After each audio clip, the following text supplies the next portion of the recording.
আমাদের এই যে অনশন কর্মসূচি তা আজকে 18তম দিনে পদার্পণ করেছে। আপনারা জানেন যে যতদিন না পর্যন্ত এই ডিডিবি কলেজে স্নাতক স্তরে 2024-25 শিক্ষাবর্ষে আমাদের সান্তালি ডিপার্টমেন্ট খোলা হবে ততদিন কিন্তু আমাদের অনশন কর্মসূচি চলবে।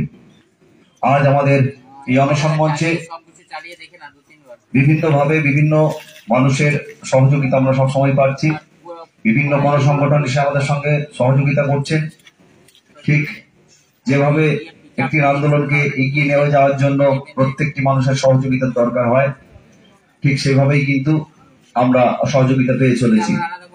আগামী দিনে নিশ্চয়ই সুবুদ্ধি সম্পন্ন মানুষজন এবং সংস্কৃতিপ্রেমী, ভাষাপ্রেমী এবং সব থেকে বড় সমাজদর্শী যেসব মানুষজন আছেন তাদেরকে আমরা সাথে পাচ্ছি।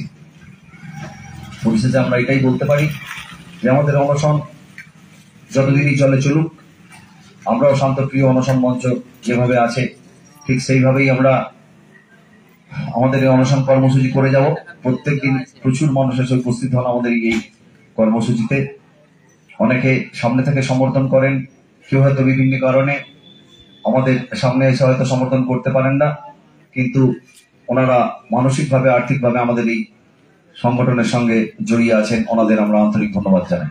আর আমাদের অনশন কর্মসূচির জন্য আমরা জানি এখানকার স্থানীয় ব্যবসায়ী বা স্থানীয় মানুষজন, সাথে এই কলেজের যেসব ছাত্রছাত্রী রয়েছেন ওনাদেরও ঢুকতে বা বেরোনোর সময় বা বিভিন্নভাবে কিছু না কিছু সমস্যার সম্মুখীন হতেই হচ্ছে, কিন্তু আমাদেরও কিছু করার নেই যতক্ষণ না পর্যন্ত এই আমাদের যে ডিপার্টমেন্টের জন্য আমরা এখানে আজকে ধর্নায় বসেছি, গুরুবঙ্গে পণ্ডিত রঘুনাথ মুর্মু সেই যিনি অলচিকি লিপির স্রষ্টা, সেই অলচিকি লিপিতে যতক্ষণ না পঠন এখানে শুরু হবে ততক্ষণ কিন্তু ঠিক এইভাবেই অনশন কর্মসূচি চলবে।